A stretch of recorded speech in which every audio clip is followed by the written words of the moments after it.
Hi students, welcome to IQ Academy. కొత్తగా update అయింది చూడండి. ఇక్కడ లిస్ట్ ఆఫ్ హెచ్ఎల్సీస్ for income updation in final phase కు సంబంధించి హెల్ప్ లైన్ సెంటర్ దగ్గరికి వెళ్ళి ఇన్కమ్ సర్టిఫికేట్ అప్డేట్ చేసుకోవచ్చు.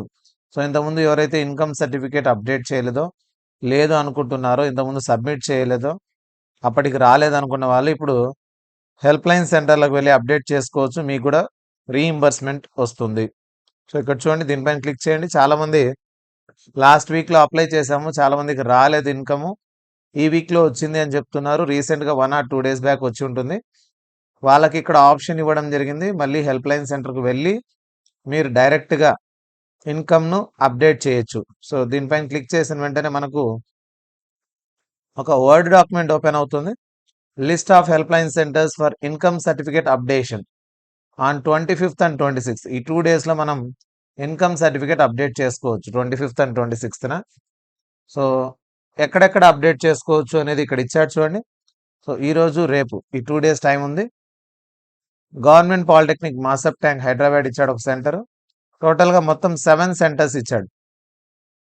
తర్వాత BR Ambedkar GMR polytechnic for women Karimnagar ఒకటి, ఖమ్మంలో ఒకటి, మహబూబ్ నగర్, నల్గొండ, నిజామాబాద్ అండ్ వరంగల్. మొత్తం 7 సెంటర్స్ ఇచ్చాడు. మీకు దగ్గరగా ఉండే ఏ సెంటర్కైనా వెళ్ళి 25th and 26th మీరు ఇన్కమ్ సర్టిఫికేట్ అప్డేట్ చేసుకోవచ్చు. ఆల్రెడీ ఇన్కమ్ రాని వాళ్ళు, ఇంతకుముందు ఇన్కమ్ సబ్మిట్ చేయని వాళ్ళు ఎవరున్నా కూడా ఫైనల్ ఫేజ్కు సంబంధించి మీరు అప్డేట్ చేయించుకోవచ్చు. మీకు రీఇంబర్స్మెంట్ అయితే వస్తుంది ఇన్కమ్ అప్డేట్ చేసిన తర్వాత.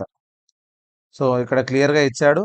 ఈ హెల్ప్ లైన్ సెంటర్లకు దగ్గరగా ఉండేవాళ్ళు సో ఏది అటెండ్ అవ్వాలంటే ఏదైనా అటెండ్ అవ్వచ్చు. మీకు ఇప్పుడు రీసెంట్గా వచ్చిన ఇన్కమ్ సర్టిఫికేట్ అప్డేట్ చేసుకోండి. మీకు రీఇంబర్స్మెంట్ వచ్చే అవకాశం ఉంది కాబట్టి దాన్ని వదులుకోవద్దండి. అండ్ ఇంకా అలాట్మెంట్ వచ్చేసిన వాళ్ళు డౌన్లోడ్ చేసుకొని 28th లోపు జాయిన్ అవ్వాలి. అది కాక కాలేజ్ వాళ్ళు, యూనివర్సిటీలో సీట్ వచ్చిన వాళ్ళకు ఖచ్చితంగా ఒరిజినల్ సర్టిఫికేట్స్ అడుగుతున్నారట. మీ ఒరిజినల్ సర్టిఫికేట్స్ తీసుకువెళ్ళడం బెటర్. ఈరోజు చాలామంది స్టూడెంట్స్ వెళ్ళింటే ఒరిజినల్స్ ఇవ్వని వాళ్ళను తీసుకొని రండి అని చెప్పారంట. సో ఒరిజినల్ సర్టిఫికేట్స్ అయితే సబ్మిట్ చేయాలి అంటున్నారు. టీసీ ఒరిజినల్ అండ్ సర్టిఫికేట్స్ కూడా ఒరిజినల్ తీసుకుంటున్నారంట. జిరాక్స్ సెట్తో పాటు ఒరిజినల్ కూడా తీసుకొని వెళ్ళాలి. సో ఒరిజినల్స్ అడుగుతున్నారని చెప్తున్నారు స్టూడెంట్స్.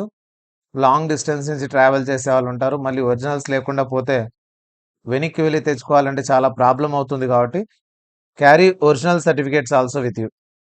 సో ఏమేమి సర్టిఫికేట్స్ తీసుకువెళ్ళాలంటే, మీరు హెల్ప్ లైన్ సెంటర్కి ఏవైతే అడిగారో అక్కడ ఆర్ఓసి ఇచ్చింటారు. మీకు అందులో ఉండే సర్టిఫికేట్స్ అని ఎస్ నో అని పెట్టింటారు.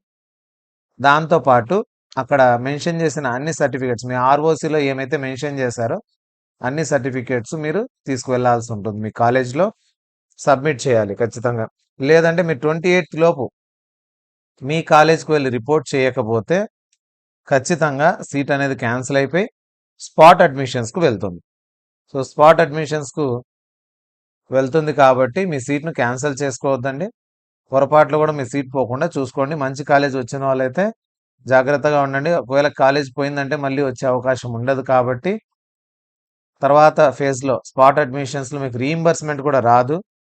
పూర్తి ఫీజు కట్టాల్సి ఉంటుంది, కాలేజ్ ఫీజు అంతా. సో ఇప్పుడు రీఇంబర్స్మెంట్ వచ్చిన వాళ్ళు సీట్ను పోగొట్టుకోవద్దండి. మీ ఒరిజినల్ సర్టిఫికేట్స్ ఒకవేళ వాళ్ళు అడిగితే వాళ్ళకి సబ్మిట్ చేయండి, ప్రాబ్లం లేదు.